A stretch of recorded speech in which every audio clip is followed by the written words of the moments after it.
স্বপ্নে সহবাস করতে দেখলে গুনাহ হবে কিনা, কোন কাজ করলে পরিবারে অশান্তি দূর হবে ও আর্থিক সচ্ছলতা ফিরবে, মাগরিবের সময় ঘুমিয়ে বা শুয়ে থাকা বা খাওয়ার বিধান সম্পর্কে জানতে চাই, খাটের উপর দাঁড়িয়ে নামাজ পড়া যাবে কিনা, একা নামাজে একামত দেওয়া জরুরি কিনা, রুকু করার সময় কাপড় টাকনুর উপরে উঠে গেলে নামাজ হবে কি, আল্লাহ মাফি আল্লাহ শাফি এটা বলে ওষুধ খাওয়া জায়েজ আছে কিনা, বিয়ের ক্ষেত্রে ছেলে বা মেয়ের ছবি দেখা যাবে কিনা, ব্যাংকে ডিপিএস করা কি হালাল হবে, নবজাতকের বমি কাপড়ে লাগলে নামাজ হবে কিনা, আমার ছেলের রোগ মুক্তির জন্য আমি কি দোয়া করব, মৃত ব্যক্তির উদ্দেশ্যে মসজিদে মিষ্টি দিলে কি কোনো সওয়াব হবে, নামাজে সানা পড়তে ভুলে গেলে নামাজ হবে কিনা, অজুর সময় ঘন দাড়ির ভেতর পানি কিভাবে পৌঁছাতে হবে, মৃত ব্যক্তির সামনে আগরবাতি জ্বালানো যাবে কিনা। আর বিলম্ব না করে চলুন আপনাদের যে প্রশ্নগুলো ইতিমধ্যে আমাদের কাছে চলে এসছে সেগুলোর উত্তর দিয়ে আমরা শুরু করি। এমনি নাসিমউদ্দিন আপনি জানতে চেয়েছেন অজুর সময় ঘন দাড়ির ভেতর পানি কিভাবে পৌঁছাতে হবে। দেখুন, পানি এভাবে কোষ করে ধরে আপনি যেভাবে ভিজিয়ে রাখেন তাহলে সেক্ষেত্রে যত ঘন দাড়ি হোক না কেন গোড়ায় চলে যাবে। এরপরে রোজি আপনি জানতেছেন রুকু করার সময় কাপড় টাকনুর উপরে উঠে গেলে নামাজ হবে কি। দেখুন, রুকু করার সময় যদি টাকনুর উপরে কাপড় উঠে যায় তাহলে সেক্ষেত্রে আপনার মেয়ে মানুষ হিসাবে সামান্য এক ঝলকের জন্য উঠলো, 1 সেকেন্ড 2 সেকেন্ডের জন্য উঠলো, তাতে গুনাহ হবে না ইনশাআল্লাহ বিইذনিল্লাহ। মোশাররফ হোসেন জানতে চেয়েছেন নামাজে সানা পড়তে ভুলে গেলে নামাজ হবে কিনা। হ্যাঁ ভাই, নামাজ হয়ে যাবে, কারণ সানা পড়া এটা নামাজের জন্য ফরজ বা ওয়াজিব নয়, এমন কোনো কিছু ছুটে গেলে নামাজ হয়ে যাবে, কোনো অসুবিধা নেই। নুসরাত জাহান ইমু আপনি জানতে চেয়েছেন মৃত ব্যক্তির সামনে আগরবাতি জ্বালানো যাবে কিনা। দেখুন, আগরবাতি মূলত জ্বালানোর নির্দেশ হলো সুঘ্রাণের জন্য, অতএব মৃত ব্যক্তিকে রেখেছেন, তার দেহ থেকে কোনো দুর্গন্ধ আসতে পারে, সেই জায়গা থেকে আপনি সুঘ্রাণ যুক্ত কোনো কিছু ব্যবহার করতেই পারেন, আগরবাতি জ্বালাতেই পারেন।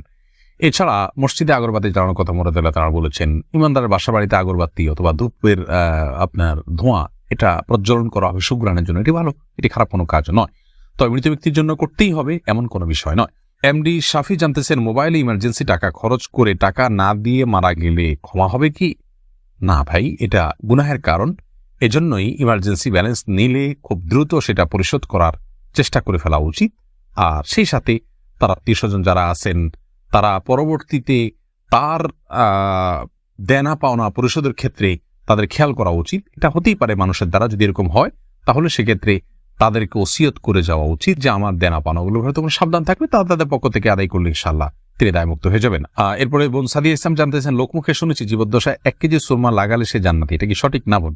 এরকম কোনো কথা নেই যে 1 কেজি পরিমাণ সুরমা লাগালে সে জান্নাতি হবে, তবে হ্যাঁ, মৌলিকভাবে সুরমা লাগানো রাসূল আকরাম সাল্লাল্লাহু আলাইহি ওয়াসাল্লামের সুন্নাহ এবং সে বিষয়ে নবী সাল্লাল্লাহু আলাইহি ওয়াসাল্লামের সুস্পষ্ট নির্দেশনা রয়েছে, আমরা সুরমা লাগাবো আমাদের সাধ্য অনুযায়ী, তবে 1 কেজি পরিমাণ লাগাতে হবে এমন কোনো কথা নেই, এটি মন গড়া কথা। নাহিদ নোমান জানতে চেয়েছেন কোন কাজ করলে পরিবারে অশান্তি দূর হবে ও আর্থিক সচ্ছলতা ফিরবে। ভাই নাহিদ, এর জন্য আপনাকে আমি পরামর্শ দেব 2টি কাজ সবচেয়ে গুরুত্বের সাথে করার, এক হলো দুরূদ শরীফ আর একটা হলো ইস্তেগফার। এই 2টি জিনিস আপনি বেশি বেশি করে পাঠ করবেন। রাসূল আকরাম সাল্লাল্লাহু আলাইহি ওয়াসাল্লামের হাদিস থেকে বোঝা যায় দুরূদ এটা বেশি বেশি করে পাঠ করলে মানুষের বিপদ আপদ দূর হয়, পেরেশানি থেকে আল্লাহ তাআলা মুক্তি নসিব করেন। ইস্তেগফারের ক্ষেত্রে আল্লাহ তাআলা বলেছেন সূরা নূহের মধ্যে ফাকুলতু আস্তাগফিরু রাব্বাকুম ইন্নাহু কানা গাফফারা ইউরসিলিস সামা আলাইকুম মিদরারা ওয়া ইউমদিদুকুম বিআমওয়ালিন ওয়া বানিন ওয়া ইয়াজআল লাকুম জান্নাত ওয়া ইয়াজআল লাকুম আনহারা। এই আয়াতগুলোর আলোকে অনেক মুফাসসিরিন ইকরাম, অনেক উলামা ইকরাম বলেছেন যে ইস্তেগফার বেশি বেশি করলে আল্লাহ তাআলা রিজিক বৃদ্ধি করেন এবং মানুষের রিজিকের অনটন দূর করেন। অতএব এই 2টি আপনি নিয়মিত করবেন, সেই সাথে আপনি খুব সিরিয়াসনেসের সাথে হালাল উপার্জনের জন্য চেষ্টা করে যাবেন, আল্লাহ তাআলা আপনার সমস্যাকে দূর করে দিন। সজল শেখ আইডি থেকে আপনি জানতে চাচ্ছেন ব্যাংকে ডিপিএস করা কি হালাল হবে। শুধু ব্যাংকগুলোতে ডিপিএস করা হারাম হবে, যেহেতু সেখানে আপনাকে সুদ দেওয়া হবে, সুদ ভিত্তিক লেনদেনের চুক্তি আপনার সাথে হয়ে যাবে, সেজন্য। আর ইসলামী ব্যাংকগুলো যদি হয় তাহলে সেক্ষেত্রে বেশ কিছুটা ছাড় রয়েছে এবং সেটি কিছুটা কোনো ক্ষেত্রে এটি সন্দেহের মধ্যে পড়বে, শুবহাতের মধ্যে পড়বে, বাকি মৌলিকভাবে অন্য কোনো উপায় যদি কারো না থাকে এটি নাজায়েজ বা হারাম সরাসরি হবে না, তবে অ্যাভয়েড করতে পারলে সেটাও ভালো, যেহেতু সংশয় বা সন্দেহ সেখানেও রয়েছে। শাহাদাত হোসেন সবুজ আপনি জানতে চেয়েছেন স্ত্রীকে গর্ভবতী অবস্থায় সহবাস করা যাবে কিনা। স্ত্রী গর্ভবতী থাকলে সে অবস্থায় সহবাস করাতে কোনো নিষেধাজ্ঞা নেই। এরপরে ইস্তাব্রো বাণী এই আইডি থেকে আপনি জানতে চেয়েছেন খাটের উপর দাঁড়িয়ে নামাজ পড়া যাবে কিনা। যাবে, কোনো অসুবিধা নেই, আপনি খাট হোক আর ভূমি হোক ফ্লোর হোক যে কোনো জায়গায় দাঁড়িয়ে সালাত আদায় করতে পারবেন। আপনি স্বাভাবিকভাবে যদি সালাত আদায় করতে অসুবিধা না হয় তাহলে সেক্ষেত্রে কোনো অসুবিধা নেই। হ্যাঁ, কোনো খাটের উপরে দেখা যায় যে ম্যাট্রেস বা ফোম থাকার কারণে অনেক দূর ডেবে যায়, যার কারণে রুকু সিজদায় তিনি ব্যালেন্স রাখতে পারেন না এবং সুন্দরভাবে সালাত আদায় করতে পারেন না, সিজদা সঠিকভাবে করতে পারেন না। এরকম যদি হয় তাহলে সেক্ষেত্রে তার জন্য খাটে দাঁড়িয়ে সালাত আদায় করা উচিত হবে না, এটা কমপক্ষে মাকরুহ হবে, অপছন্দনীয় হবে, তবে সালাত হয়ে যাবে। যেহেতু সালাত স্বাভাবিকভাবে করতে তার অসুবিধা হয়, শরীরে ব্যালেন্স ঠিক রাখতে পারে না, আরোগ্য চিন্তা যথাযথভাবে করতে অসুবিধা হয় এবং মনোযোগও ব্যাঘাত সৃষ্টি হয়, যার কারণে এরকম জায়গায় সালাত আদায় করা উচিত। আর যদি এতটা নরম না হয় তাহলে সেক্ষেত্রে সাধারণ খাটে বা চকিতে সালাত আদায় করতে কোনো অসুবিধা নেই। সাইফুল ইসলাম জানতে চেয়েছেন, নামাজের প্রথম রাকাতে আউযুবিল্লাহ বিসমিল্লাহ সহ সূরা পাঠ করে প্রথম রাকাত শেষ করলাম, দ্বিতীয় রাকাত কি পুনরায় আউযুবিল্লাহ পাঠ করতে হবে না বিসমিল্লাহ পাঠ করলেই হবে? দেখুন, সূরা ফাতিহা যেহেতু আপনি নতুন করে শুরু করছেন, এই জন্য আপনি আউযুবিল্লাহ পাঠ করবেন এবং এরপরে বিসমিল্লাহ পাঠ করবেন, কারণ ফাইদা ক্রাআতাল কুরআন ফাস্তাইয বিল্লাহি মিনাশ শাইতানির রাজিম, আল্লাহ তাআলা বলেছেন কোরআন যখন পাঠ করবে তখন তুমি আল্লাহ তাআলার কাছে আশ্রয় চাইবে শয়তান থেকে। এই জন্য প্রথম রাকাতে আপনি সূরা ফাতিহা পাঠ করেছেন, এরপরে আপনি রুকু করেছেন, সিজদা করেছেন, তাসবিহ পাঠ করেছেন, অনেকগুলো কাজ করেছেন, আবার নতুন করে আপনি তেলাওয়াত শুরু করছেন, যার কারণে আপনি এখানে আউযুবিল্লাহ সূরা দুইটা পাঠ করবেন। আয়েশা আহমেদ, আপনি ইউটিউব চ্যানেলে প্রশ্ন করেছেন, বিয়ের ক্ষেত্রে ছেলে বা মেয়ের ছবি দেখা যাবে কিনা? দেখুন, ছেলে বা মেয়ের ছবি দেখা যাবে বিয়ের ক্ষেত্রে শর্ত সাপেক্ষে, আর সে শর্ত হলো ছেলে মেয়ের ছবি দেখবে, তার কোনো বাবা অভিভাবক অন্য কাউকে দেখাবে না এবং দেখার পরেটি মুছে ফেলবে নিজের কাছ থেকে, এবং মেয়েও ছেলের ছবি দেখবেন এবং সেটি ফিতনায় পতিত হয়, ছবি দেখে বাজে চিন্তা হয়, বিবাহ ছাড়া আগ পর্যন্ত সেই সুযোগ যেন না থাকে, সেজন্য এটি রিমুভ করে ফেলবেন। এই শর্ত সাপেক্ষে এটি দেখা জায়েজ রয়েছে সম্পূর্ণ বিয়ের নিয়ত যখন পাকাপাকি হয়ে যাবে তখন।